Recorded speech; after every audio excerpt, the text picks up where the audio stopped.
हरे कृष्णा कृष्णा कृष्णा हरे हरे हरे राम राम राम हरे हरे। हरे कृष्णा। आप सभी भक्तों का हार्दिक स्वागत है आज की श्रीमद् भागवतम की इस कक्षा में। स्वागतम सुस्वागतम। और हम चर्चा कर रहे हैं श्रीमद् भागवतम तृतीय स्कंद और 27वें अध्याय के ऊपर, जिसका नाम है प्रकृति का ज्ञान, जो कि दिया जा रहा है कपिल भगवान के द्वारा अपनी माता देवहूति को। तो जल्दी से हम रिकैप करते, कल हमने क्या पढ़ा था।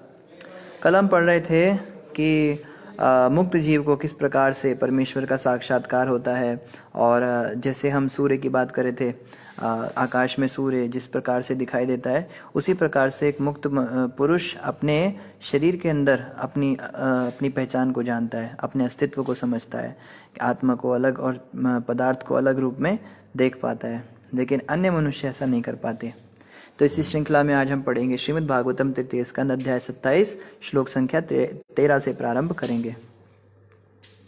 इस प्रकार स्वरूप सिद्ध आत्मा सर्वप्रथम त्रिविध अहंकार में और तब शरीर, इंद्रियों एवं मन में प्रतिबिंबित होता है। यद्यपि ऐसा लगता है भक्त पांचों तत्वों, भोग की वस्तुओं, इंद्रियों तथा मन और बुद्धि में लीन है, किंतु वह जागृत रहता है और अंधकार से रहित होता है। तो यहाँ बताया जा रहा है कि देखने में ऐसा लगता है कि भक्त जो है वो पांचों तत्वों में लीन है। अग्नि, पृथ्वी, वायु, आकाश, जल, इन्हीं से निर्मित उसका शरीर है, ऐसा लगता है। भोग की वस्तुओं से वो लिप्त है। भक्त भी, शुद्ध भक्त भी देखने में लगता है ना, वो भी खा रहा है। देखो प्रभु जी कैसे संत हैं ये तो इतना लड्डू पेड़ा उड़ा रहे हैं, इतना ज़्यादा खा रहे हैं, इनको तो कोई संयम ही नहीं है इनकी ज़बान पर, देखो कितना खाते हैं ये। और इंद्रियों तथा मन और बुद्धि में लीन है। देखने में लगता है देखो ये तो इतना बड़ा भक्त है, मगर ये एसी की गाड़ियों में बैठते हैं, इतने बड़े बड़े आश्रमों में इनके कमरे होते हैं। आप बताओ कैसा कलयुग आ गया है। अब कलयुग में संत महात्मा भी बड़ी बड़ी गाड़ियों में घूमने लगे हैं, लोग ऐसे बोलते हैं ना। और मन बुद्धि में लीन ऐसा लगता है, किंतु वह जागृत रहता है और अंधकार से रहित होता है। ऐसा कभी नहीं होता कि वो उन चीज़ों से लिप्त हो जाए। भक्तों को ना देख के कभी जज नहीं करना चाहिए। हम भक्तों को देख कर जज कर जाते हैं तो हमसे अपराध हो जाते हैं। अभी जैसे एक बहुत बड़े वैष्णव थे, महाप्रभु के अनुयायी थे, उनका नाम था स्वरूप दामोदर गोस्वामी। स्वरूप दामोदर गोस्वामी ललिता जी के अवतार थे। तो एक बार स्वरूप दामोदर गोस्वामी गदाधर पंडित के पास आए। श्रील गदाधर पंडित जो हैं वो राधा रानी के अवतार हैं। तो जब स्वरूप दामोदर गोस्वामी ने गदाधर पंडित के पास आए तो उन्होंने बोला, आज आपको एक बहुत बड़े महान वैष्णव के दर्शन कराने ले चलता हूँ, बहुत विरक्त वैष्णव हैं। तो गदाधर पंडित ने सोचा पता नहीं कौन से महात्मा के पास जा रहे हैं, तो वो जो है तैयार हो गए और चलने लगे। अब जो है वो लेकर गए उनको पास, एक बहुत बड़े भक्त के पास उनको लेकर गए। उनका नाम था श्रीला पुंडरीक विद्यानिधि। पुंडरीक विद्यानिधि गोस्वामी जो थे ये वृषभानु जी के अवतार थे, बहुत महान भक्त थे। लेकिन जब गदाधर पंडित ने उनको देखा तो क्या देख रहे हैं, जैसी दरवाजा खोला तो पीतल के बिस्तर के ऊपर मखमल के चादरें बिछी हुई हैं और गद्दे बिछे हुए हैं, उसके ऊपर ये आराम फरमा रहे हैं। और इधर से एक सेविका उनको चावल ढुला रही है, उधर से एक सेविका पीकदान हाथ में लिए हुए है और ये मुंह में पान चबा रहे हैं, मुंह में पान चबा के उसको थूक रहे हैं पीकदान के अंदर।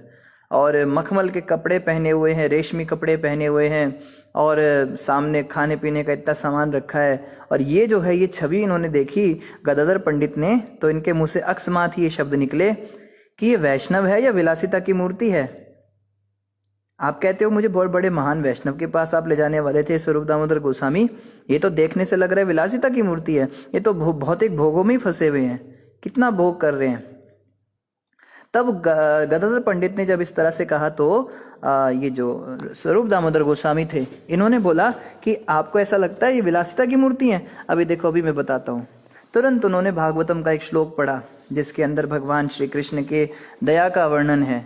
अहो बकीयम स्तन कालकूटम, कि एक राक्षसी पूतना भगवान कृष्ण को जहर पिलाकर मारने के लिए आई, अपने स्तनों पर विष लगाकर दूध के नाम से जहर पिलाने।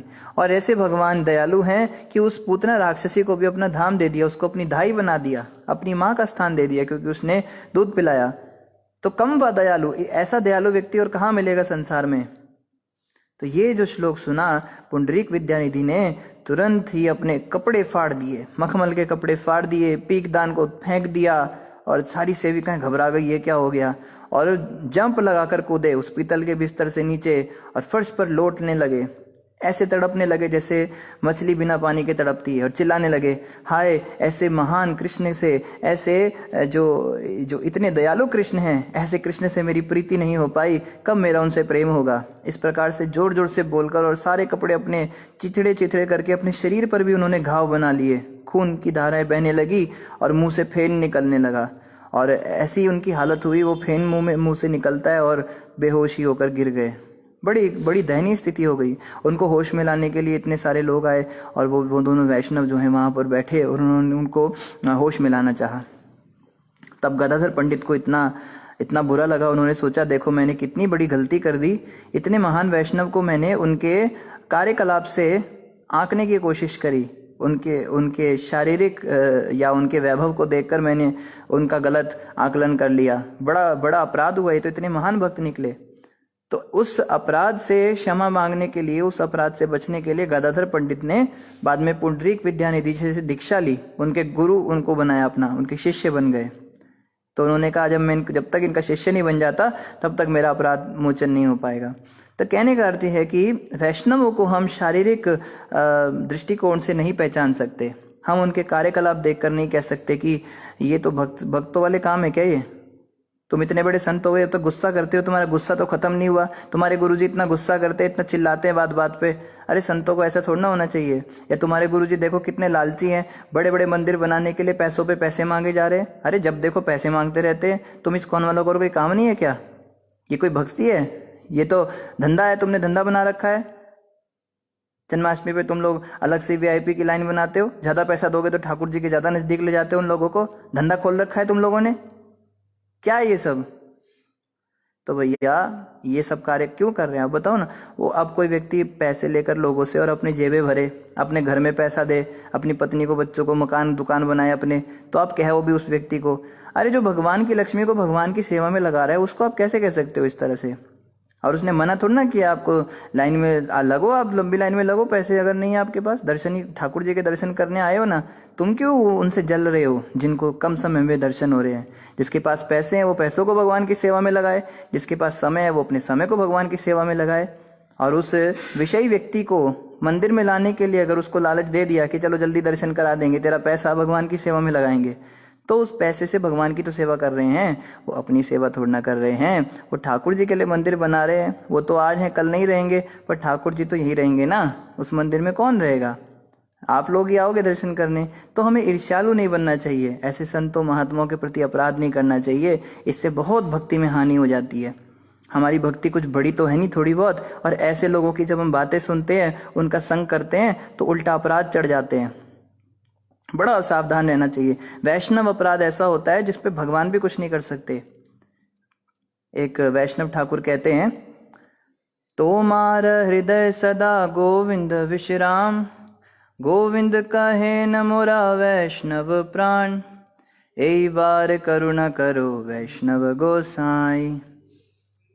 और आगे वो कहते हैं, हरि स्थाने अपराधे तारे हरि नाम, तोमार स्थाने अपराधे नाही परित्राण, ए बार करुणा करो वैष्णव गोसाई। कहते हैं आपके हृदय में तो सदा गोविंद विश्राम करते हैं, इसलिए गोविंद कहते हैं वैष्णव मेरे प्राण हैं। जो भक्त होते हैं ना भगवान के, वो भगवान के प्राण होते हैं। एक व्यक्ति ने पूछा, कृष्ण भगवान को सबसे अधिक क्या प्रिय है? उनको सबसे अधिक क्या प्रिय है? उनको वृंदावन प्रिय है, गौएं प्रिय है, ब्राह्मण प्रिय है, माखन मिश्री प्रिय है, गोपियां प्रिय हैं। कहा भगवान श्री कृष्ण को सबसे अधिक अपने भक्त प्रिय हैं। ऐसे प्रिय भक्तों के प्रति अपराध ना करना, क्योंकि कहा ना कि तो हरि स्थाने अपराधे तारे हरि नाम। कोई भगवान को गाली निकाल दे तो भगवान के नाम का जाप करने से शुद्ध हो जाएगा। लेकिन तोमार स्थाने अपराधे ना ही परित्राण। अगर ऐसे महान भक्तों की, वैष्णवों के प्रति हम अपराध कर देते हैं, उनके बारे में उल्टी उल्टी बातें करते हैं, सुनते हैं, उलझुल हरकतें करते हैं उनके आगे, उनको नीचा दिखाते हैं, उनके साथ मार कुटाई करते हैं या उनकी निंदा चुगली करते हैं, तो गोविंद भी नहीं बचा सकते। फिर उसका कोई परित्राण नहीं। वो कितना भी हरिनाम जपता रहे, कितना भी गंगा में यमुना में डुबकियां लगाए, कितना भी राधा कुंड की परिक्रमा करता रहे, वृंदे देवी तुलसी महारानी का आसरा ले ले, उसको तो साक्षात भगवान विष्णु भी नहीं बचा सकते। वैष्णवों के प्रति अपराध नहीं करना चाहिए। एक बार क्या हुआ, अम्बरीश महाराज बहुत बड़े भक्त हुए भगवान के। राजा अम्बरीश जी की कथा आती है भागवतम के अंदर। वो अपनी पांचों इंद्रियों को भगवान की सेवा में लगा के रखते थे। पांचों कर्मेंद्रियां, हाथों से मंदिर मार्जन करते थे, आंखों से भगवान का दर्शन करते थे, नाक से उनके अगरू की खुशबू सूंघते थे, मुख से सदा कथा कीर्तन करते थे, कानों से श्रवण करते थे, पैरों से वो भगवान के परिक्रमा लगाते थे। तो ऐसे अम्बरीश महाराज ने एक बार व्रत रखा एकादशी का, और निर्जला उपवास, पानी भी नहीं पिया। और कितने घंटे का व्रत? एक दिन का नहीं, एक महीने का नहीं, 1 साल तक निर्जला रहे। 1 साल तक पानी भी नहीं पिया। ऐसा उनका कठोर व्रत भगवान विष्णु की प्रसन्नता के लिए उन्होंने रखा।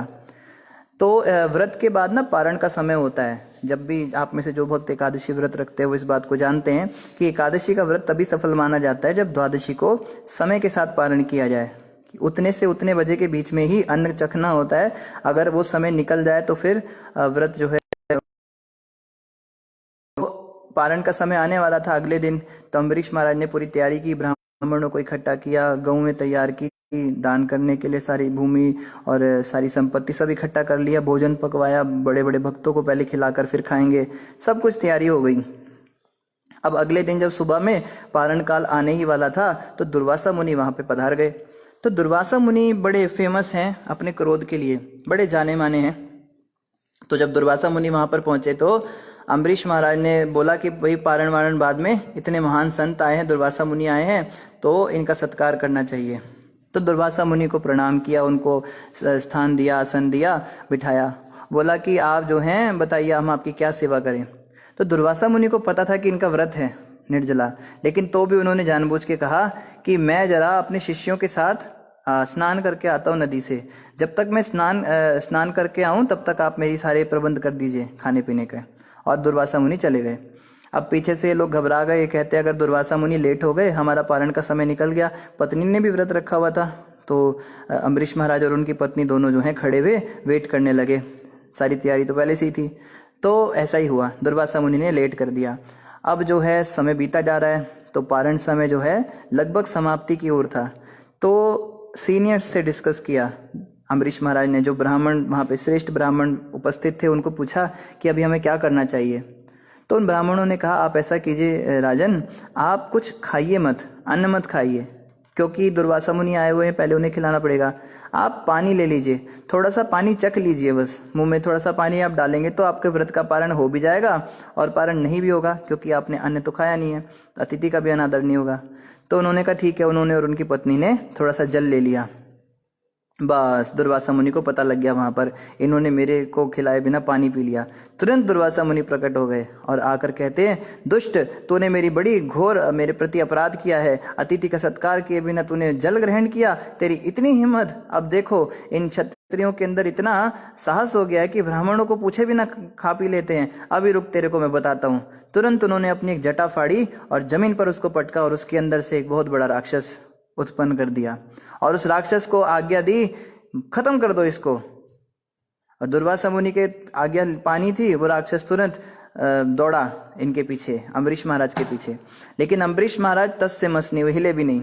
उन्हें किस बात की घबराहट। देखो जो हरि के भक्त होते हैं ना, उन्हें निडर हो जाना चाहिए। एक लक्षण ये भी है भक्ति में आगे बढ़ने का कि हम निडर हो जाएंगे।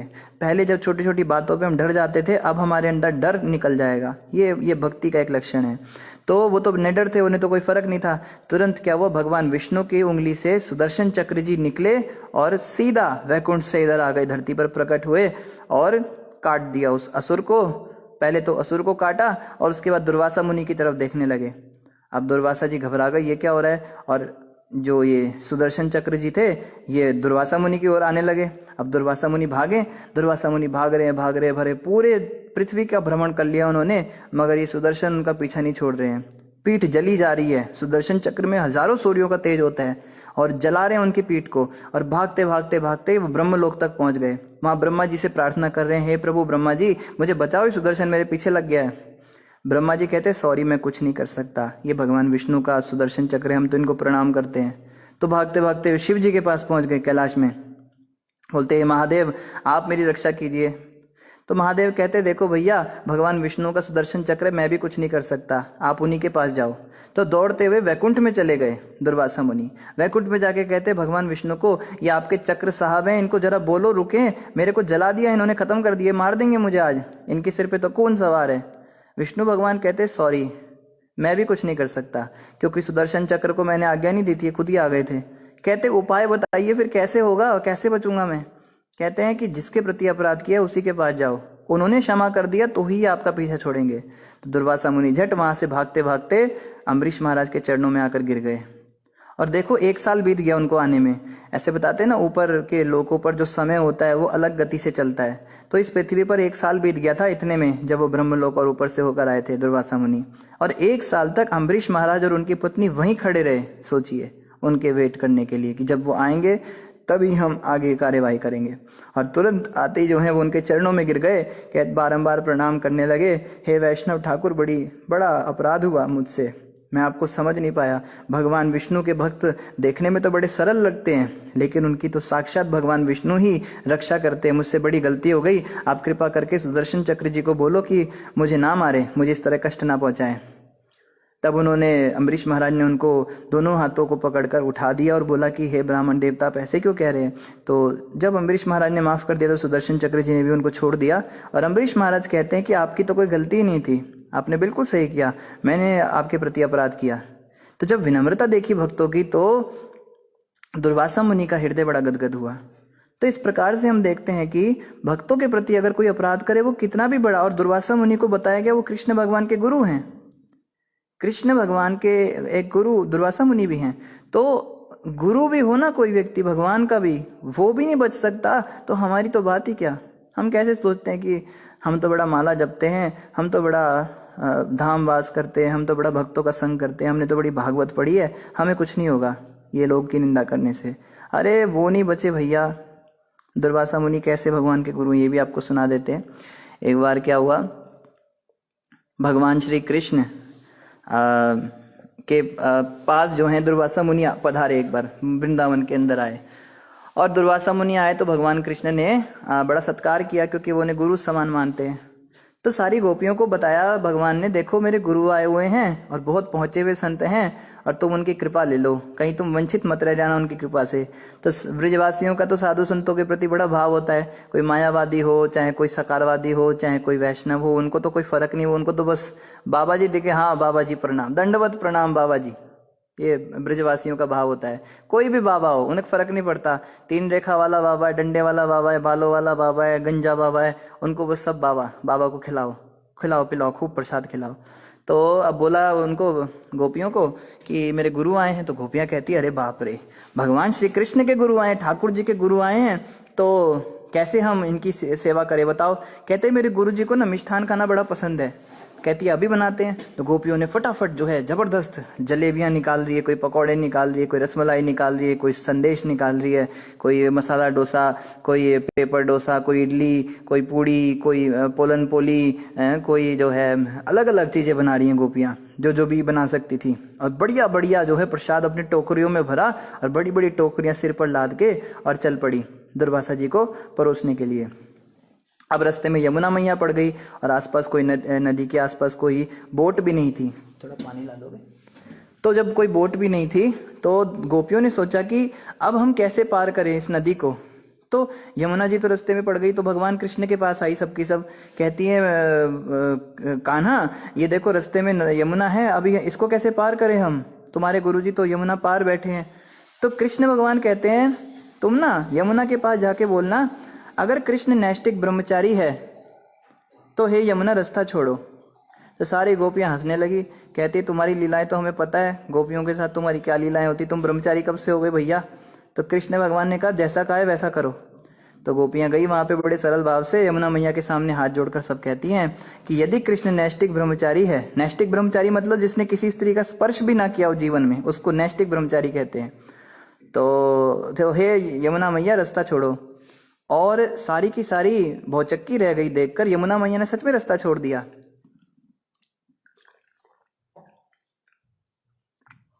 यमुना मैया ने रास्ता छोड़ा तो गोपियाँ जो हैं वो घबरा तो गई, ये क्या हो रहा है, पर पार करके निकल गई। अब जाकर वहाँ पहुँची, वहाँ पे दुर्वासा जी बैठे थे। तो गोपियाँ कहती हैं, हे गुरु जी, बाबा जी, महात्मा जी, आपके लिए हम ये भेंट लाई हैं, अब हमें आशीर्वाद दीजिए। तो दुर्वासा मुनि के मुंह में जैसे वैक्यूम क्लीनर लगा हुआ था, सारे के सारे टोकरियों के मिष्ठान खींचे चले जा रहे हैं और हवा की स्पीड से जो है सब उनके मुंह के अंदर, और गड़ब गड़ब गड़ब गड़ब सारी की सारी टोकरियां खाली। गोपियां एक दूसरे का मुंह देख रही हैं, ये कैसे बाबा हैं। तो जब सब खा लिया, डकार लगाई, तो बाबा कहते हैं, बहुत संतुष्ट हुए, बहुत अच्छा तुमने भोजन बनाया, धन्यवाद तुम सबका, तुम सबको आशीर्वाद, तुम सब पे कृपा हो। तो सारी गोपियां प्रणाम करके जाने लगी। अब जब जाने लगी तो फिर से यमुना पड़ गई रास्ते में। अब वो सोचती हैं वापस कैसे जाएं, इधर तो आ गए जैसे आना था। तो जाके वो दुर्वासा मुनि को बोलती हैं कि हे महात्मा जी, जब हम आ रही थी तब तो हमें कान्हा ने रास्ता बता दिया था, अब हम वापस कैसे जाएं, यमुना को पार कैसे करें। तो उन्होंने कहा, तुम ना ऐसा बोलना यमुना के पास जाके कि हे यमुना मैया, अगर इस दुर्वासा मुनि ने जीवन में दूब यानी घास के तिनके के अलावा कुछ भी अपने मुख में ग्रहण ना किया हो तो रास्ता छोड़ो। गोपियां फिर एक दूसरे का मुंह देखने लगी। अभी अभी हमारे सामने इतना हलवा पूड़ी मिठाई सब खा गया और ये कह रहा है कभी घास के तिनके के अलावा कुछ खाया ना हो तो रास्ता छोड़ो। तो फिर भी चलो, उन्होंने कहा था तो उन्होंने जाके बोला, तो सच में यमुना मैया ने रास्ता छोड़ दिया। तो गोपियां जब पार कर रही थी तो बोलती हैं, जैसा गुरु वैसा चेला। दोनों ही की बातें समझ में नहीं आई। तो कहने का मतलब ये है कि अब देखो ना, कृष्ण भगवान दुर्वासा मुनि पे पहले आते। दुर्वासा मुनि ने इतना सब कुछ खा लिया, लेकिन तो भी यमुना मैया ने रास्ता कैसे छोड़ दिया। इसका मतलब दुर्वासा मुनि जो भी खाते हैं ना, उसको वो समझते ही नहीं कि उन्होंने खाया है। अब ये थोड़ा सा मुश्किल है समझना। अभी जो कुछ भी खाते हैं ना, उसको कहते हैं कृष्णमर्पणमस्तु, मेरे मुख के अंदर जो भी गया वो भगवान श्री कृष्ण को अर्पित है। और इस भाव से वो जब भोजन करते हैं तो उसमें कुछ इंद्रिय तृप्ति की इच्छा नहीं होती। ये इसको कहते हैं प्रसाद पाना। प्रसादम को जो है ग्रहण किया जाता है। हम अभी भोजन खाते हैं, हम खाना खाते हैं, हम प्रसाद को भी भोजन की दृष्टि से खाते हैं, भोग वस्तु की तरह। अरे इस भिंडी की सब्जी में नमक कितना डाल दिया, माता जी को दिमाग नहीं है। अरे ये रोटी कैसी कच्ची पका दी, इनकी तो आंखें नहीं बटन है। कोई कहता है कि वाह पनीर की सब्जी, सारी की सारी हड़प लेगा। तो इस प्रकार से भोग वृत्ति हमारी होती है। लेकिन दुर्वासा जी का ऐसा भाव नहीं था। दुर्वासा जी जो भी भोग की वस्तु खाते थे, वो तुरंत क्या सोचते थे, ये तो कृष्ण को अर्पण करना है, ये तो भगवान कृष्ण का है। इस प्रकार से कृपा प्रसाद के रूप में तो वो लेते थे। तो इसीलिए उन्होंने कभी जीवन में कुछ खाया ही नहीं था, खाकर भी नहीं खाया था। और कृष्ण भगवान ब्रह्मचारी कैसे? कृष्ण भगवान यूं तो गोपियों के साथ नाना प्रकार की लीलाएं करते हैं, लेकिन वास्तविक रूप में कृष्ण ने कभी स्त्री का स्पर्श भी नहीं किया। उनकी भावना दूषित नहीं थी। कहने का मतलब, काम वासना से पूरित होकर जब कोई नवयुवक किसी नव युवती के साथ जो क्रीड़ा करता है, इस संसार के अंदर जो कार्य होते हैं वो जो है गलत होते हैं। लेकिन कृष्ण भगवान जब गोपियों के साथ कोई लीला करते हैं तो उसमें काम का लेश मात्र भी नहीं होता, उसमें लस्ट नहीं होता है। और गोपियां कोई और तो है नहीं, कृष्ण की ही शक्तियां हैं, भगवान कृष्ण के ही शरीर से प्रकट हुई हैं, उनकी अपनी ही क्रिएशन है। तो शक्तिमान अपनी शक्तियों से खेल रहा है। जैसे अग्नि अपनी लपटों से खेले, सूर्य अपनी किरणों से खेले, इस प्रकार कृष्ण का गोपियों के साथ में लीला होता है। तो कृष्ण ब्रह्मचारी हैं, कृष्ण के अंदर कभी ऐसा कोई काम विकार आया नहीं आज तक। तो खैर, ये तो दुर्वासा मुनि की बात हो गई। तो यहाँ पे कहा जा रहा है कि जो भक्त होता है उसके कार्यकलाप देखकर हम उसको जज ना करें। जैसे अम्बरीश महाराज को दुर्वासा मुनि ने देखा है तो सिंपल सा है, तो अपराध कर दिया, उसके बाद भुगतना पड़ गया उनको, 1 साल तक बेचारे परेशान रहे। तो हमें अगर कोई भक्त बड़ा सिंपल सा दिख रहा है, ज़्यादा बातें नहीं बना रहा है, ज़्यादा शास्त्रों का ज्ञान नहीं दे रहा है, तो हम उसको ऐसे लाइटली लेने लगते हैं, ये तो ऐसा ही है। पर बहुत सावधान रहना चाहिए। आगे कह रहे, जीवात्मा स्पष्ट रूप से दृष्टा के रूप में अपने अस्तित्व का अनुभव कर सकता है, किंतु प्रगाढ़ निद्रा के समय अहंकार के दूर हो जाने के कारण वह अपने को उस तरह विनष्ट हुआ मान लेता है जिस प्रकार संपत्ति के नष्ट होने पर मनुष्य अपने को विनष्ट हुआ समझता है। तो जीवात्मा तो यूं तो स्पष्ट रूप से दृष्टा के रूप में अपने अस्तित्व का अनुभव कर सकता है। ये बहुत मुश्किल काम नहीं है। कोई कहता है ना, प्रभु जी आत्मा करके कैसे समझे खुद को, नॉर्मल, कि हम आत्मा है, हम शरीर नहीं है। ये बातें सुनने में तो बड़ी अच्छी लगती है शास्त्रों की, लेकिन इसको फॉलो कैसे करें? तो कपिल भगवान कह रहे हैं ये बड़ा सरल है, बहुत ही ईजी है। लेकिन प्रगाढ़ निद्रा के समय अहंकार के दूर हो जाने के कारण यह अपने को उस तरह विनष्ट हुआ मान लेता है जिस प्रकार संपत्ति नष्ट होने पर मनुष्य अपने को विनष्ट हुआ समझता है। हमारी समस्या यह है कि हम अपने आप को शरीर मान लेते हैं। जैसे किसी की संपत्ति नष्ट हो जाए तो वो व्यक्ति सोचता है मैं तो खत्म हो गया। अभी आप बताइए, किसी की संपत्ति नष्ट हुई तो वो व्यक्ति थोड़ा ना नष्ट हो गया। अभी कई लोग कहते हैं प्रभु जी खाने के लाले पड़े हुए, खाने के लाले पड़े हुए, खाने के लाले पड़े हुए, ऐसा बोल बोल के और दिन में 4-4 बार 10-10 रोटियां ठूस रहा है अपने मुंह में और कहता है कि प्रभु जी खाने के लाले पड़े हुए हैं। अरे खाने के लाले तेरे दिमाग में घुसा हुआ है क्योंकि तेरे पास पैसा नहीं है। तो अगर किसी की जॉब चली जाती है और उसका थोड़ा बहुत कर्जा उसके सिर पे हो जाता है तो तुरंत कहता है प्रभु जी खाने के लाले पड़ गए। पर वास्तविक दृष्टि में देखें तो खाने पीने में तो कोई कमी नहीं होती ना।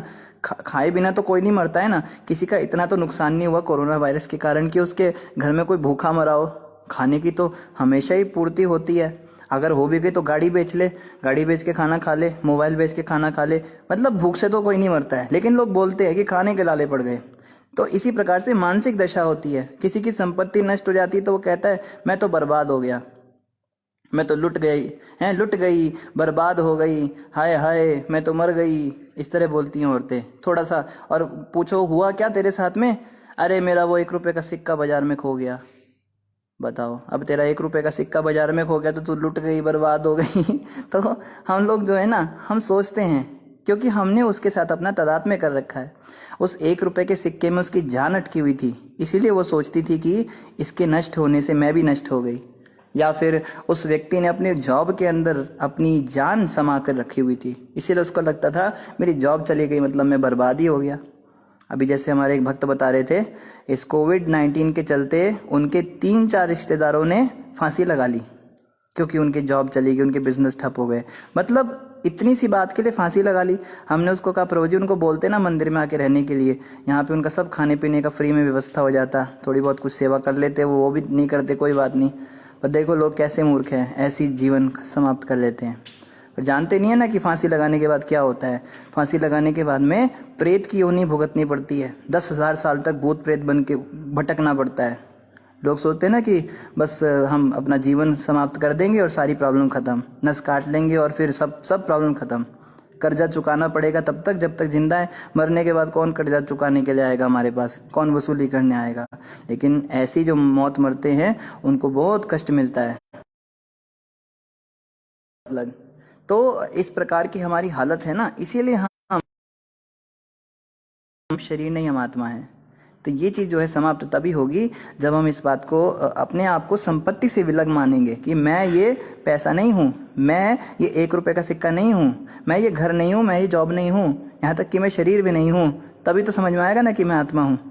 आगे कह रहे, जब मनुष्य परिपक्व ज्ञान के द्वारा अपने व्यक्तित्व का अनुभव करता है तो अहंकारवश वह जिस स्थिति को स्वीकार करता है वह उसे प्रकट हो जाती है।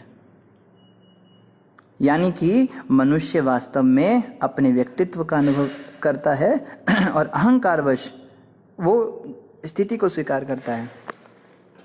अभी जैसे एक एग्जाम्पल श्रीला विनोद बिहारी बाबा जी देते हैं कि मान लो आपने सट्टा लगाया, ठीक है, वैसे आप में से कोई लगाइएगा मत, सट्टा लगाने के लिए प्रभुपाद जी ने मना किया है, फिर भी वो एग्जाम्पल दे रहे हैं। मान लो कभी आप लोग लगा लो,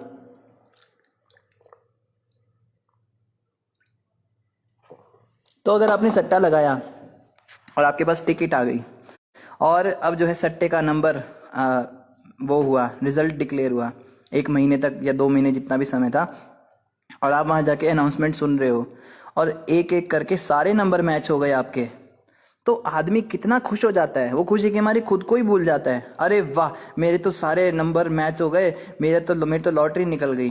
देखो कितना खुश हो गया, कितना खुश हो गया। पैसे उसको मिले क्या हाथ में? अभी पैसे तो कुछ नहीं मिले, लेकिन खुशी कितनी हो गई। आप देखो, पैसे वस्तु में खुशी नहीं थी, एक मानसिक धारणा उसने बना ली कि मुझे पैसे मिलेंगे, मैं लखपति बन गया, मैं करोड़पति बन गया। उछल रहा है, चिल्ला रहा है, सबको बोल रहा है मेरा नंबर निकला है, और सोचता है 10 करोड़ की लॉटरी मेरी निकल गई। अभी जैसे ही वहां लॉटरी टिकट पे पहुंचा, वहां पे ऑफिस में पहुंचा और उसने बोला देखो मेरा नंबर निकला है, तो वहां पे जाके क्या पता लगा, वो नंबर तो उसका मैच हो गया लेकिन ब्लॉक दूसरा था। वो ए ब्लॉक का नंबर निकला था और इसका ई ब्लॉक का टिकट था। तो उन्होंने कहा सॉरी सर, आपका ई ब्लॉक है, पर ये नंबर तो आपका सही है पर ए ब्लॉक का निकला है। तो दूसरा व्यक्ति आकर उसके सामने से 10 करोड़ रुपए लेकर और चंपत हो गया। अब ये देखो, अब कितने गहन दुख में ये चला गया, दुख के पूरे कुएं के अंदर डूब जाएगा। अब इसको खाना हजम नहीं होगा 10 दिन तक। क्या लूटा इसका? समझने की बात है। क्या इससे किसी ने कोई पैसे लिए? क्या इसकी कोई संपत्ति का हानि हुआ? इसके पास पैसे थे ही नहीं, पर इसने मानसिक रूप से सोच लिया था कि ये सारे पैसे मेरे हो गए, और अभी मानसिक रूप से इसने सोच लिया कि मेरे तो पैसे वो व्यक्ति ले गया। अभी से उस पर गुस्सा आ रहा है, देखो वो मेरे पैसे ले जा रहा है, जबकि वो पैसे इसके कभी हुए ही नहीं थे। इसको कहते हैं मानसिक रूप से मान लेना। और इसको मनोवैज्ञानिक लोग यूज करते हैं इस टेक्निक को, लोगों को बीमारियों से दूर करने के लिए।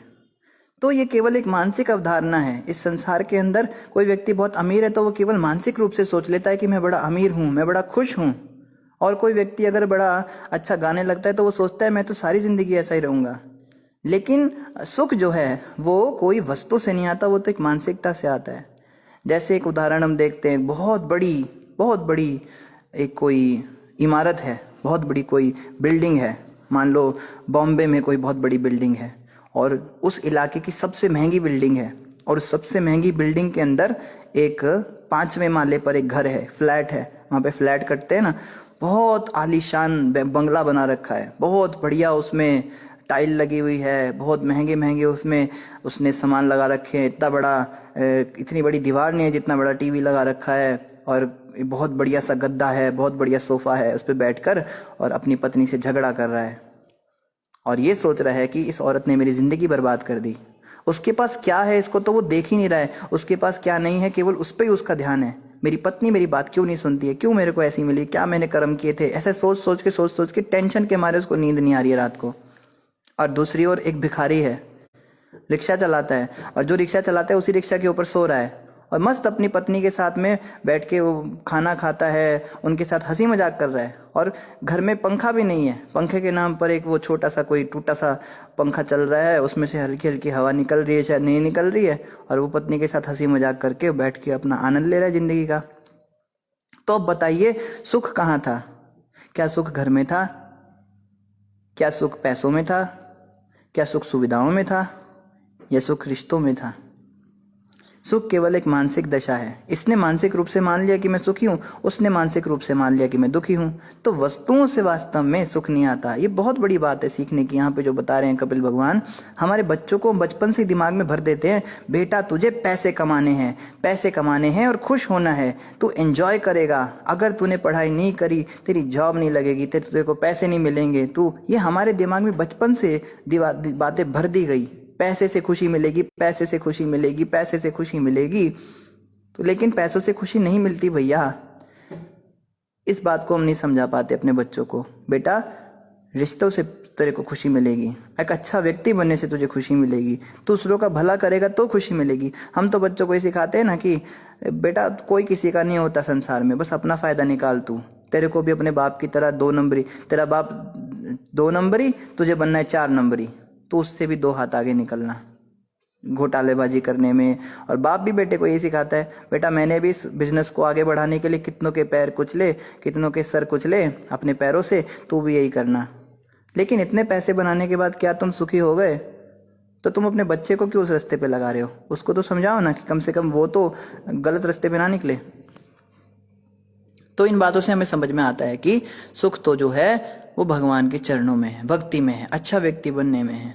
भक्त जो होते हैं वो सब अच्छे व्यक्ति होते हैं। भक्त कभी किसी का बुरा नहीं चाहते। भक्त बनने से ही हमारा कल्याण है। अगर हम भगवान के भक्त ना बन के बहुत पैसे वाले बन गए तो क्या फ़ायदा है बताओ? उस बिल्डिंग वाले की तरह फिर अगले दिन वो बिल्डिंग वाला सुसाइड कर लेता है। एक बार एक कॉलोनी थी, तो पूरी कॉलोनियाँ होती है ना अलग अलग, जैसे हम भी एक कॉलोनी में रहते हैं, यहाँ पे वृंदावन गार्डन कॉलोनी इसका नाम है। तो कॉलोनी के अंदर जितने भी लोग रहते थे उन्होंने एक फेस्टिवल किया, साल का एक एनुअल फेस्टिवल किया। तो उस एनुअल फेस्टिवल में सारे कपल को बुलाया, जितने भी दंपत्ति थे, पति पत्नी सब इनवाइटेड थे। तो वहाँ पे वो कहते हैं इस कॉलोनी के अंदर एक भी घर ऐसा नहीं है जिसमें झगड़ों की आवाज़ ना आती हो। हर घर से झगड़ों की आवाज़ आती है, कभी पत्नी चिल्लाती, कभी पति चिल्लाता है। लेकिन इस कॉलोनी के अंदर एक ऐसा घर है जिसके अंदर हमेशा हंसने की आवाज़ें आती हैं। ये दोनों पति पत्नी हमेशा हंसे हैं और इनके घर से कभी भी चिल्लाने की, झगड़ने की आवाज़ें नहीं आती, हमेशा हंसते हैं, ज़ोर ज़ोर से हंसते हैं। तो उनको अवार्ड दिया, सबने तालियां बजाई बहुत, और वो दोनों बड़े अवार्ड ले रहे हैं और फोटो ही खिंचा रहे हैं। तो जब वो जाने लगे तो एक व्यक्ति ने पूछा कि हम जानना चाहेंगे कि सीक्रेट क्या है, इसका राज क्या है, ये हमेशा हंसते क्यों रहते हैं। तो उस व्यक्ति ने कहा, देखो ये सीक्रेट मैं तुम्हारे सामने खोल रहा हूँ। क्या होता है ना, झगड़े हमारे अंदर भी होते हैं।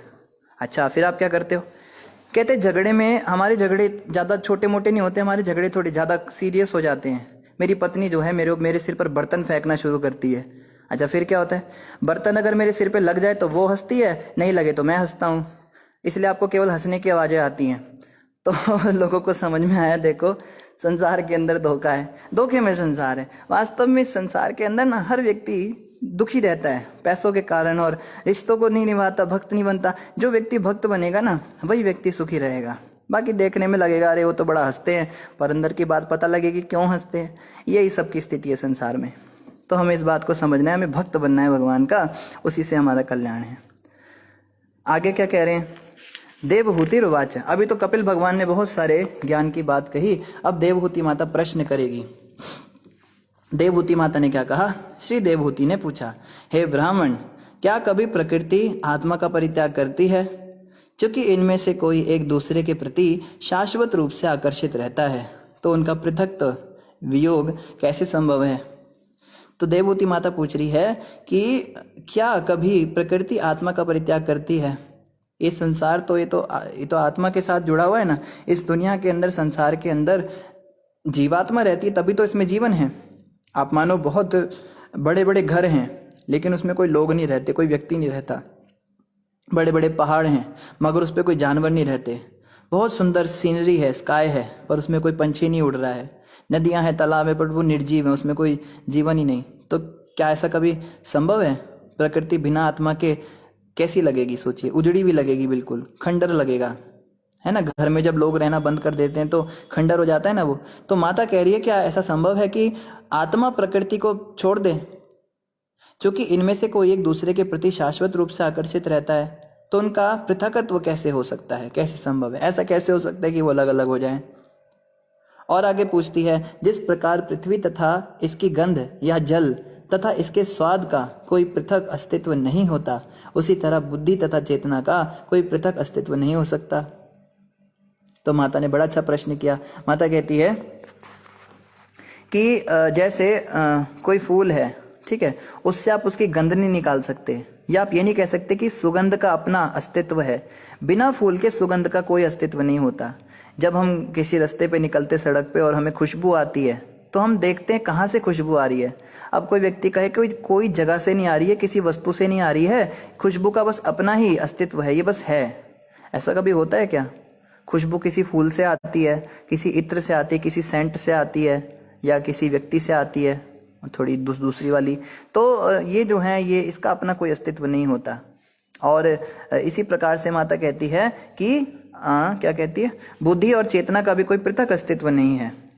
बुद्धि कोई अपने आप से कोई वस्तु थोड़ना है, बुद्धि या चेतना कोई अस्तित्व अपना कोई थोड़ना है। आत्मा के कारण बुद्धि है, आत्मा के कारण चेतना है।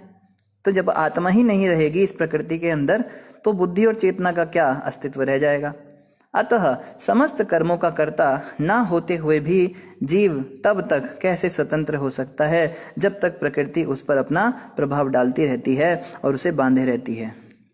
तो प्रश्न क्या है इनका कि सारे कर्मों का कर्ता ना होते हुए भी जीव तब तक कैसे स्वतंत्र हो सकता है, जब तक पृथ्वी उस पर अपना प्रभाव डालती रहती है। ऐसा कैसे हो सकता है कि वो पृथ्वी उस पर अपना प्रभाव डाल रही है और वो स्वतंत्र हो जाए और समस्त कर्मों का कर्ता नहीं है? जैसे कपिल मुनि ने यहाँ पे एक बात कही, थोड़ा समझिए इस बात को।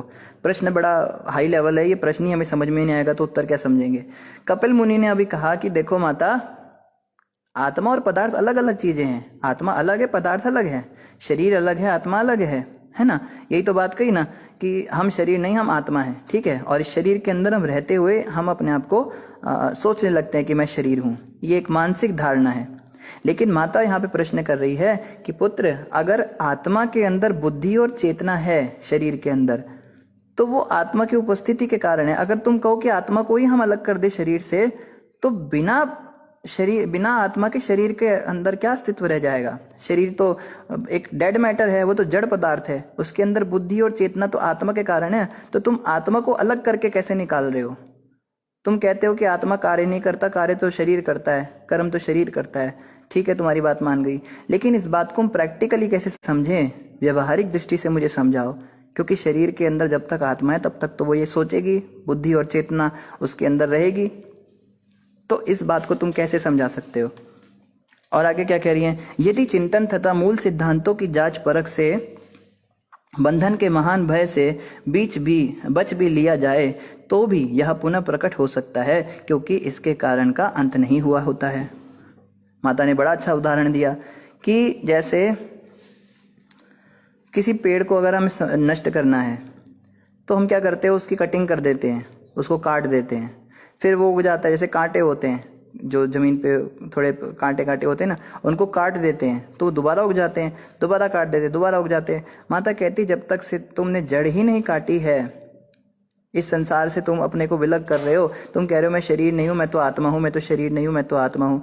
2-3 दिन 4 दिन तुम ऐसा कर लोगे, 5वें दिन फिर तुम्हारे अंदर शरीर की चेतना आ जाएगी, क्योंकि तुमने उसके मूल पर कार्य नहीं किया, उसकी जड़ पर तो तुमने हमला ही नहीं किया। वास्तव में तो तभी ऐसा संभव हो पाएगा ना जब शरीर छोड़ ही देगा आत्मा को। जब शरीर रहेगा ही नहीं तब आत्मा बोल पाएगी ना कि मैं शरीर नहीं हूँ। जब तक शरीर के अंदर है तब तक बोल लेगा 2-4 दिन, पर है तो शरीर के अंदर ही वो, तो कभी ना कभी वो वापस आ जाएगी चेतना उसकी। तो ये मुझे थोड़ा समझाओ, ये प्रैक्टिकल नहीं लगी मुझे बात तुम्हारी बात व्यवहारिक नहीं है। तुम किताबी बातें कर रहे हो बेटा, थोड़ा प्रैक्टिकल बात करो।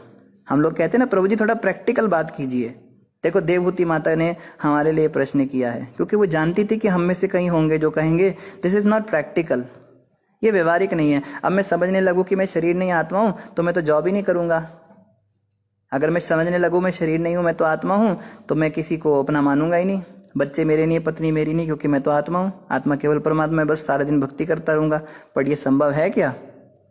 तो दुनिया ही रुक जाएगी। लोग कहते हैं ना कि सभी भक्त बन गए तो दुनिया ही रुक जाएगी। तो देखो कपिल भगवान इसका उत्तर देंगे।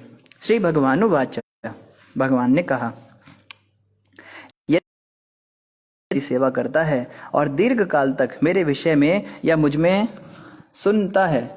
सुनता है तो क्या होता है? तो वह मुक्ति पा सकता है। इस प्रकार अपने अपने नियत कार्यों के करने से कोई प्रतिक्रिया नहीं होगी और मनुष्य पदार्थ के कलमश से मुक्त हो जाएगा।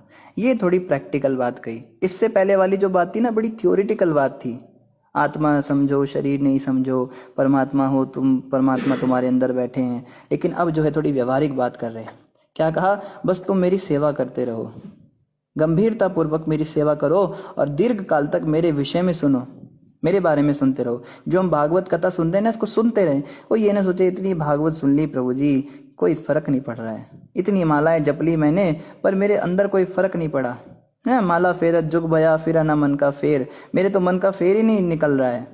लेकिन कपिल भगवान ने नहीं कहा कि कर का मन का डार दे, उन्होंने कहा मन का फेरता रहे, जप करते रहिए, भागवत सुनते रहिए, मंगल आरती करते रहिए, दीर्घ काल तक मेरे विषय में सुनते हुए या मुझसे सुनते हुए वह मुक्ति को पा जाएगा। एक दिन मुक्ति मिल जाएगी। ये नहीं सोचना कि प्रभु जी इतने साल हो गए कोई फायदा ही नहीं हो रहा, कुछ नहीं हो रहा। हो सकता है कि समय लग जाए लेकिन सफलता जरूर मिलेगी। जैसे एक भक्त को हमने बुलाया, आप जो हैं आइए हमसे मिलने के लिए, तो वो बेचारा ट्रेन में बैठा। अब वो ट्रेन में बैठा और 3 दिन तक ट्रेन में ही बैठा रहा और वो सोच रहा है प्रभु जी ट्रेन चल ही नहीं रही है, रुक रही है, ऐसा कर रही है, वैसा कर रही है, और बीच बीच में इतने इतने घंटे स्टेशन पे रुक रही है और पता नहीं कितने बजे आएगी। बहुत सारे प्रश्न हैं। तो हमने उसको एक ही बात बोली कि भाई तू ट्रेन को छोड़ के मत जाना, तू ट्रेन में बैठा रहे, क्योंकि ट्रेन कितना भी लेट करे पहुंचाएगी तेरे को यहाँ पे जरूर। तू एक ना एक दिन यहाँ पहुंच ही जाएगा, कभी ना कभी तो पहुंचेगा, क्योंकि उस ट्रेन का डेस्टिनेशन यहीं पर है। तो ये भक्ति मार्ग भी ऐसा ही है।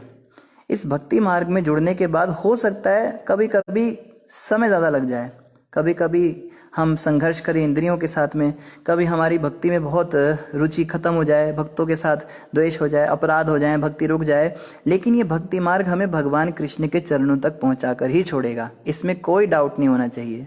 ये महामंत्र जो है हरे कृष्ण कृष्ण कृष्ण हरे हरे, हरे राम राम राम हरे हरे, ये एक ना एक दिन भगवान के पास जरूर पहुंचाएगा। इस पे दृढ़ विश्वास होना चाहिए। ये उस ट्रेन के समान है जो लेट तो हो सकती है पर कभी भी अपनी डेस्टिनेशन से चूकेगी नहीं। ऐसा नहीं होगा कि अमृतसर की ट्रेन पकड़ी है और वो आपको लुधियाना पहुंचा दे, अमृतसर में ही आके रुकेगी वो, इस पे कोई डाउट नहीं होना चाहिए। तो कृष्ण के पास ही पहुंचाएगी ये भक्ति मार्ग हमें। समय ज़्यादा लग रहा है, कोई बात नहीं, अनर्थ है जो भी है। तो यहाँ पे कपिल भगवान कह रहे हैं दीर्घ काल तक मेरे विषय में सुनते रहोगे तो मुक्ति अवश्य एक दिन मिल जाएगी। इस प्रकार अपने अपने नियत कार्यों के करने से कोई प्रतिक्रिया नहीं होगी और मनुष्य पदार्थ के कलमश से मुक्त हो जाएगा। तो माता तुमको ना अलग से नहीं सोचना पड़ेगा।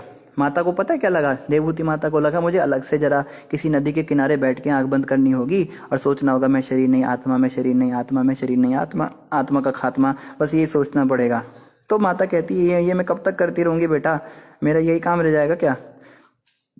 तो कपिल भगवान ने कहा माता अलग से कुछ नहीं करना, बस तुम मेरे बारे में सुनती रहो, मेरे नाम का जाप करती रहो, अपने आप मुक्ति मिल जाएगी एक दिन। अब कोई कहे प्रभु जी अपने आप कैसे मिल जाएगी, तो ये आप कपिल भगवान से पूछिए उन्होंने ऐसा क्यों कहा।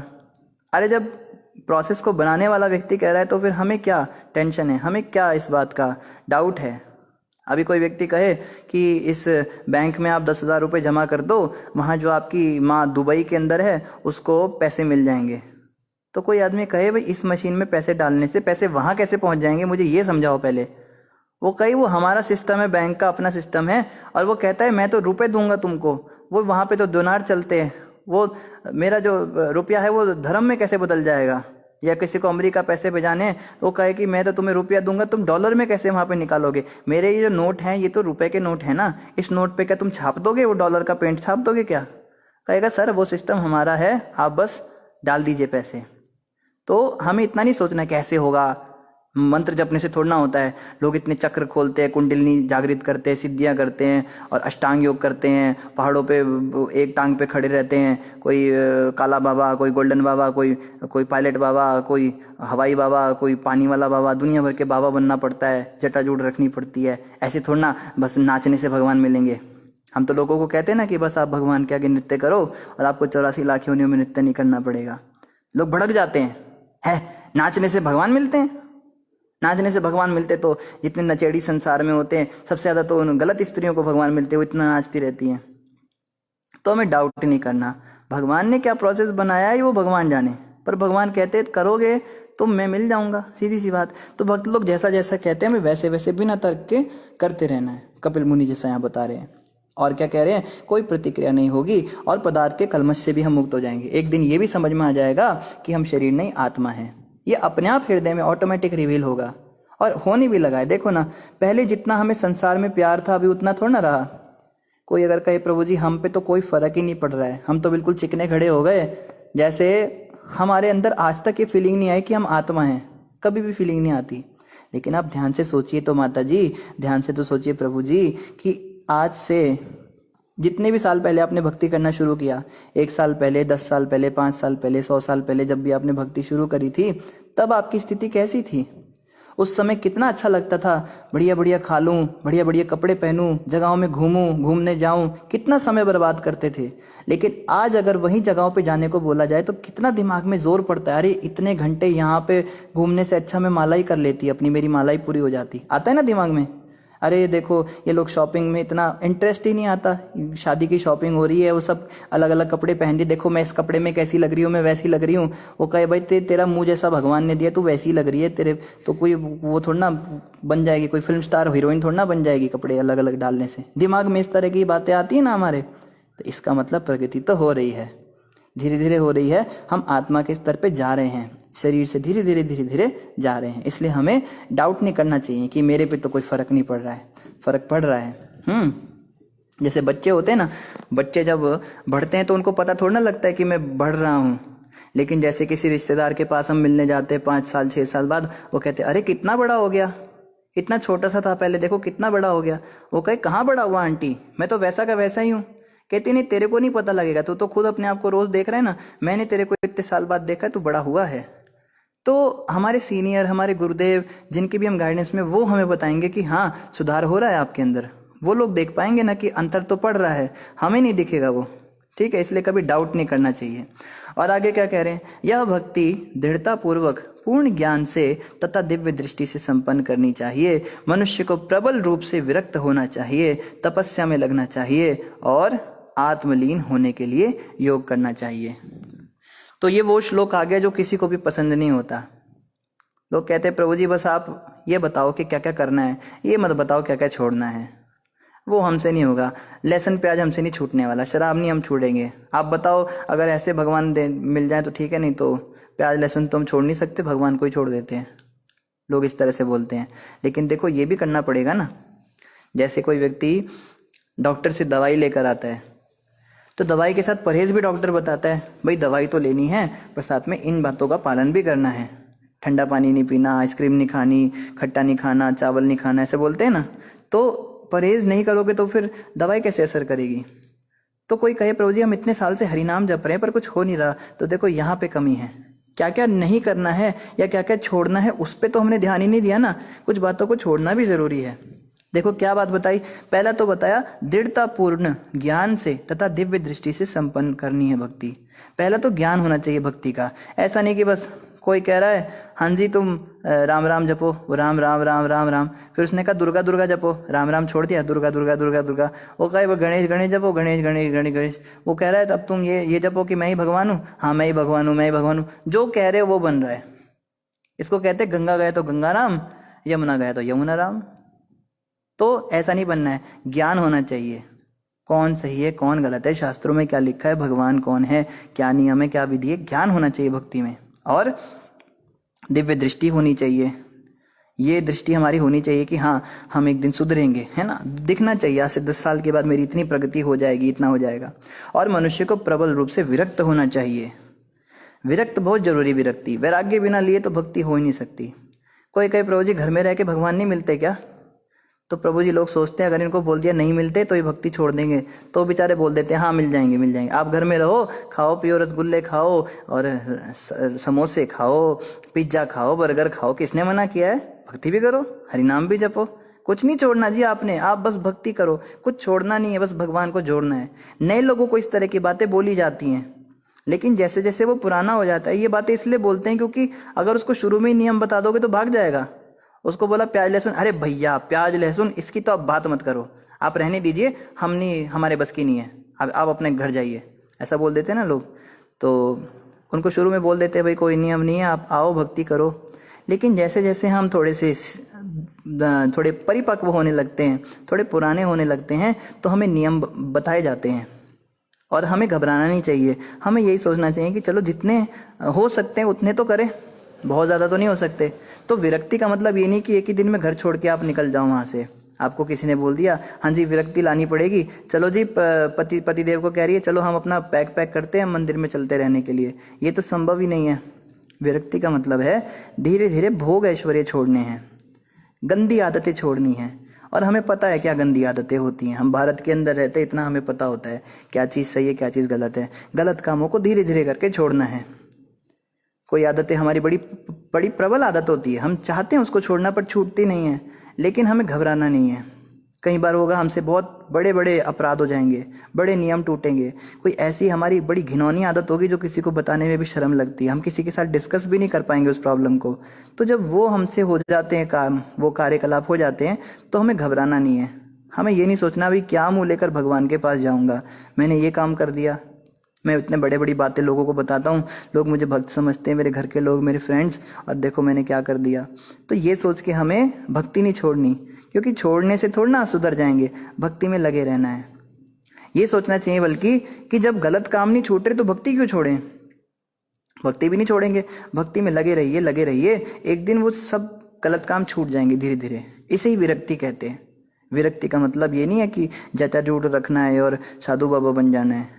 विरक्ति मतलब गलत आदतें छोड़नी और अच्छी आदतों को अपनाना है। जो मंगल आरती है उसमें उठना है, 4 बजे रोज उठने का नियम बनाना है। नहीं उठ पा रहे कोई बात नहीं, कोशिश करेंगे, एक धीरे धीरे करेंगे। हफ्ते में 1 दिन उठने की आदत डालेंगे, हफ्ते में 2 दिन करेंगे, करते करते समय आएगा जब हम करेंगे। 16 माला करने को बोला जाए, घबराना नहीं है, 16 माला, 2 माला करो, धीरे धीरे बढ़ाओ उसको। हर एकादशी पे 2-2 माला बढ़ाते चलो, 16 माला तक पहुंच जाओ, घबराना नहीं है, ठीक है। विरक्ति चाहिए और तपस्या में लगना चाहिए। तपस्या का मतलब यही हो गया गलत आदतों को छोड़ना, गंदे काम नहीं करना, ये तपस्या है। और आत्मलीन होने के लिए योग करना चाहिए। योग मतलब भक्ति योग का प्रैक्टिस, वही जो भगवान ने कहा मेरी भक्ति करो, मेरे बारे में सुनो, मेरे नाम का जाप करो, मेरी कथा का श्रवण करो। तो ये सब करने से क्या होगा, धीरे धीरे धीरे धीरे हम जो है भक्ति में आगे बढ़ेंगे और इससे जो है हमारी भक्ति पुष्ट होगी। यही वो नुक्ता है जो हमने छोड़ा हुआ है। हमें क्या क्या नहीं करना वो भी हमें पता होना चाहिए। इन्हीं शब्दों के साथ आप सभी का धन्यवाद। किसी का कोई प्रश्न हो तो कमेंट पर पूछ सकते हैं। तो एक प्रश्न आया है, प्रश्न नहीं है, प्रशांत श्रीवास्तव जी कह रहे हैं सही बात है प्रभु जी। धन्यवाद प्रभु जी। कपिल भगवान की तो सारी बातें सही होती हैं, वो कैसे गलत हो सकती हैं। और ये दोबारा भी कह रहे सही बात है प्रभु जी। इतनी सारी बातें आपको सही लगी, क्या बात है। तो हमें तो लगता है आप ही की सारी बातें सही बात हैं। आगे हाँ, प्रशांत जी ही कह रहे हैं प्रभु जी एक क्वेश्चन है कि अगर मैं लाइफ में फेल हो गया हूँ तो क्या करना चाहिए जब तक अटेंशन होता है और कुछ होता भी नहीं है, फिर क्या करना चाहिए प्रभु जी, प्लीज़ टेल। हरे कृष्णा। तो प्रशांत प्रभु देखो, फेल तो कोई होता ही नहीं है। मैं आपको बताऊं, फेल आप तब तक नहीं होंगे जब तक आपने मान नहीं लिया कि आप फेल हो चुके हो। जो साइंटिस्ट थे, शायद उनका नाम थॉमस एडिसन था, जिन्होंने बल्ब का आविष्कार किया था, पहली बार बिजली जलाई थी। हमने तो यहाँ तक सुना है 1000 बार वो फेल हुआ था। 1000 बार उसका बल्ब नहीं जला था और लोग उस पर हंसते थे, तेरे से कभी नहीं होगा। पर वो लगा रहा। तो एक दिन उसका बल्ब जल गया और देखो फिर चमत्कार को नमस्कार। फिर वही लोग जो उसका मजाक उड़ाते थे वो सब उसके पास आकर उसकी वाहवाही करने लगे। तो आप तब तक फेल नहीं होंगे जब तक आप मान ना ले कि मैं फेल हो चुका हूँ। जिस दिन हमने मान लिया ना कि बस अब तो मैं गया प्रभु जी, अब तो मेरा कुछ हो ही नहीं सकता, अब तो सब खत्म हो गया, अंधकार छा गया मेरी आंखों के सामने। उम्मीद हमेशा रखनी चाहिए। उम्मीद किस बात पे रखें? भगवान कृपा करेंगे, ठाकुर जी मुझ पे कृपा करेंगे। मेरी कोई तैयारी नहीं है एग्ज़ाम की, मैंने कोई पढ़ाई नहीं करी, लेकिन भगवान हो सकता है कृपा कर दें। इसकी उम्मीद लेकर चले जाओ एग्ज़ाम देने।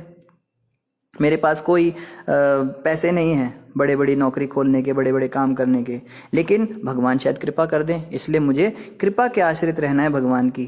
मेरा कोई साधना नहीं है, जब तप नहीं है, मुझसे नियम भी टूट रहे हैं, भक्तों के प्रति भी मेरा भाव अच्छा नहीं है, संतों का मुझे सत्कार करना नहीं आता, घर में मेरे माहौल इतना ख़राब है, लेकिन तो भी मुझे भगवत प्राप्ति हो जाएगी।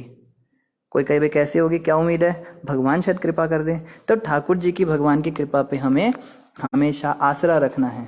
तो हार नहीं माननी। हार जिस दिन मान गए उसी दिन, जैसे एक बार क्या हुआ, 2 मेंढक थे, बेस्ट फ्रेंड फॉर एवर, हर काम साथ में करते थे। तो एक रसोई के खिड़की पर आ गए बाहर किसी झाड़ी से, तो खिड़की से देखते हैं पतीले में दूध था, तो सोचते हैं ये पीने की चीज़ है, बड़ा मज़ा आएगा। तो दोनों जो हैं उस पतीले में जंप मारकर कूद गए। अब जब कूदे तो देखा है तो पतीला बड़ा गहरा है, अब डूबने लगे। जब मरने लगे तो चिल्ला रहे हैं बचाओ बचाओ बचाओ, चिल्ला रहे हैं, पैर मार रहे हैं दूध में, पैर फड़फड़ा रहे हैं और कोशिश कर रहे हैं निकलने की, पर निकल नहीं पा रहे हैं बाहर, बहुत ऊंचा है पतीला, ठीक है।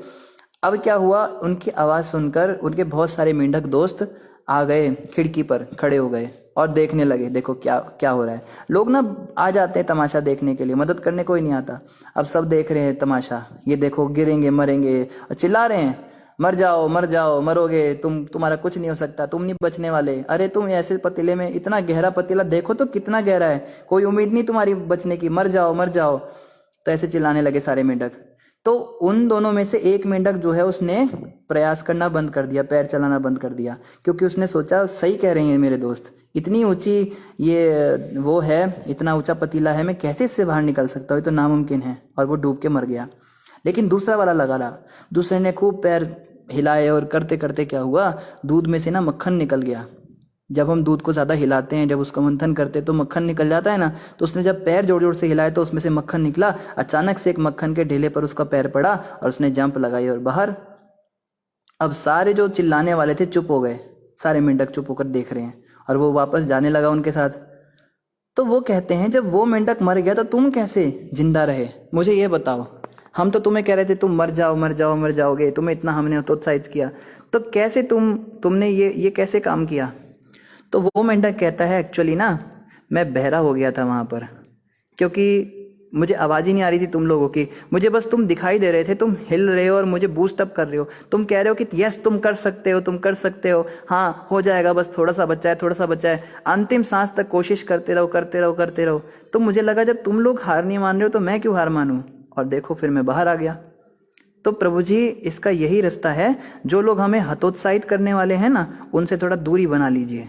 जो लोग कहें जी तेरा तो कुछ नहीं हो सकता, इतनी बड़ी प्रॉब्लम तुझे लगता है तू इससे बच पाएगा, अरे उसके साथ हुआ था वो नहीं बचा, उसके साथ हुआ वो नहीं बचा, तो कैसे बचेगा, ऐसे लोगों से दूरी बना लीजिए। और हमें उन लोगों के साथ रहना है जो हमें प्रोत्साहित करते हैं, नहीं तो करेगा, तुझसे हो जाएगा, आप कर पाएंगे, मुझे आप पे विश्वास है।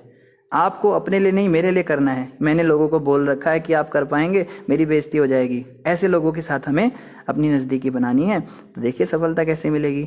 तो कभी ये नहीं सोचना कि हम तो फेल हो गए। जब हमने चलना सीखा था ना तब भी कितनी बार फेल हुए थे, ज़मीन पर कितनी बार गिरे थे, पर हमने कोई चलना थोड़ा ना बंद कर दिया था।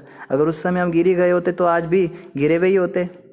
जब साइकिल चलाना सीखा था तब कितनी बार गिरे थे। तो हमने बचपन से यही किया है, गिर कर संभले हैं, और जब तक आप हार नहीं मानोगे तब तक आप हारोगे नहीं। इस फॉर्मूले को आप अपनाओ प्रभु, तो हमें आशा है कि ये आपके काम आएगा।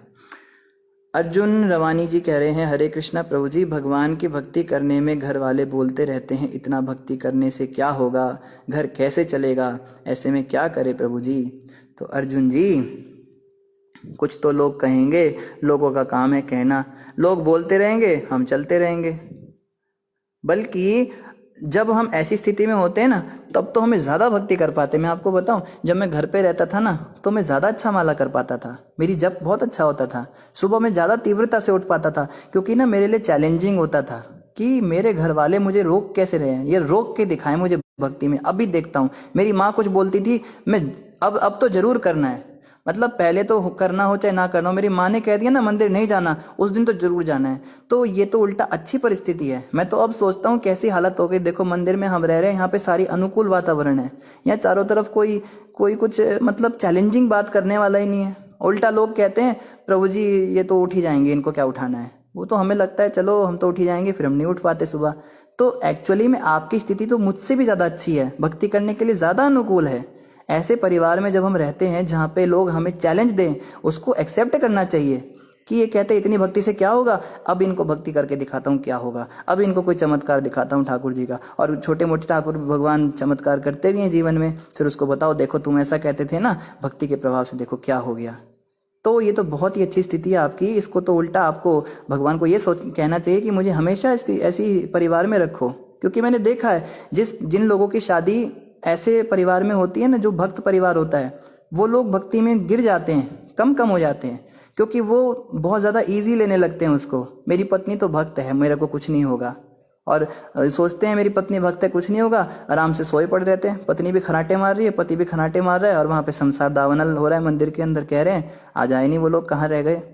फिर अब शर्म के हमारे बता भी नहीं सकते सो रहे थे। तो प्रभु जी हमने ना घर में मंगल आरती कर लिया आज, तो क्या बताओ उन लोगों का होगा। और इसके विपरीत जो व्यक्ति जिसकी पत्नी कहती है सुबह तुम उठ के दिखाना, तुम्हें मैं तुम्हारी टांगे तोड़ूंगी, तुम ऑफिस में जाके तुम सोते हो, तुम्हें थकान होती है, सुबह तुम उठ के दिखाना, वो तो जानबूझ के उठेगा। अभी तो इसकी बात मेरे को बिल्कुल गलत साबित करनी है। तो एक्चुअली में आपकी तो बहुत अच्छी स्थिति है, इसके लिए तो ठाकुर जी का धन्यवाद करना चाहिए ना। हम तो खुद सोचते हैं हमारी स्थिति वापस वैसी हो जाए तो कितनी तीव्र भक्ति होती थी, उस समय बड़ा भाव आता था घर में। अब तो कुछ रहा नहीं, चलो भगवान कृपा करेंगे हम पर भी। तो आशा है अर्जुन जी आपको बात समझ में आ गई। इन्हीं शब्दों के साथ आप सभी का धन्यवाद। ग्रंथराज श्रीमद् भागवतम महापुराण की जय, जगत गुरु श्रील प्रभुपाद की जय, गौर भक्त वृंद की जय। वैकुंठ प्रभु ने ग्रुप का लिंक डाल दिया है, आप सभी भक्त ग्रुप में ज्वाइन कर सकते हैं, सुबह जप कर सकते हैं 5 से 7 बजे सब मिलकर। और वैकुंठ प्रभु ने महाराज जी के आज के प्रवचन का भी लिंक डाल दिया है, तो इसको भी सब अवश्य सुनिएगा। हरे कृष्णा।